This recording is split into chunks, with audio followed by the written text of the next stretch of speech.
গাইবান্ধার বিস্তীর্ণ এলাকা জুড়ে সরিষা ও মধু চাষে ব্যস্ত সময় পার করছেন কৃষকরা। শীতের শুরুতে জেলার ৭ উপজেলার বিভিন্ন এলাকায় একই সাথে এমন ফসল চাষে ঝুঁকছেন তরুণরাও।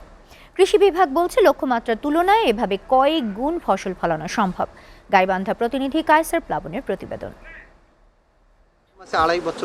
গাইবান্ধার বিস্তীর্ণ এলাকার কৃষি জমিতে সরিষা ফুলের সমারোহ, মাঠের পর মাঠ জুড়ে হলুদের অপরূপ দৃশ্য।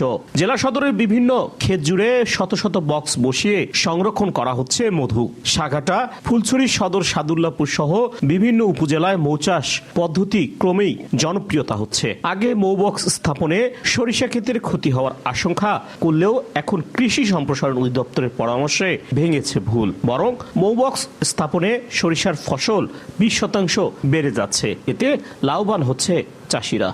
সপ্তাহে 7 দিন পর পর 4 কেজি 5 কেজি করে মধু সংগ্রহ করা যায়। আমরা প্রতি সপ্তাহে একটা হারভেস্ট করি, সেটা হলো একটা লক্ষ্যমাত্রা থাকে আমাদের। স্থানীয় কৃষকরা জানান, মৌবক্স স্থাপনে সরিষার ফসল ভালো হওয়ায় তাদের সহযোগিতা করা হচ্ছে। মৌমাছি এখানে আসে নাই, এই গত বছর থেকে এই বছর আসছে 2 বছর। আমাদের শস্যের আবাদ করি, আমরা মোটামুটি খুব ভালো হচ্ছি।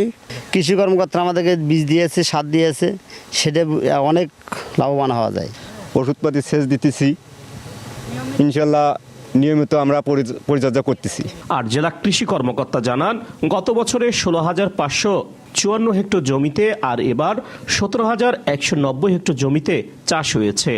এজন্য কৃষকদের পরামর্শ সহ সব ধরনের সহযোগিতা প্রদান করা হচ্ছে। প্রত্যেকটা বক্স থেকে 3.5 থেকে 4 কেজি পরিমাণ তারা এখন মধু পাচ্ছে। সেকেন্ড হারভেস্টের সময় এটা মধুর পরিমাণটা বেড়ে যাবে। ফলে এই পাশাপাশি একটা ফসলকে যদি চিন্তা করি, তাহলে এই ফসল থেকে তিনি 2টা উপজাত প্রোডাক্ট পাচ্ছে। ধানের পাশাপাশি উন্নত মানের সরিষা চাষ, একই সাথে কৃষকদের পরামর্শ ও প্রণোদনার মাধ্যমে কৃষিতে বিপ্লব ঘটবে চর ও নিম্ন অঞ্চলে, এমনটি প্রত্যাশা সবার। মধু চাষে সরকারি সহযোগিতা আর বিভিন্ন এনজিওগুলো সহযোগিতা করলে এই চাষকে আরও বৃহৎ আকারে করা সম্ভব।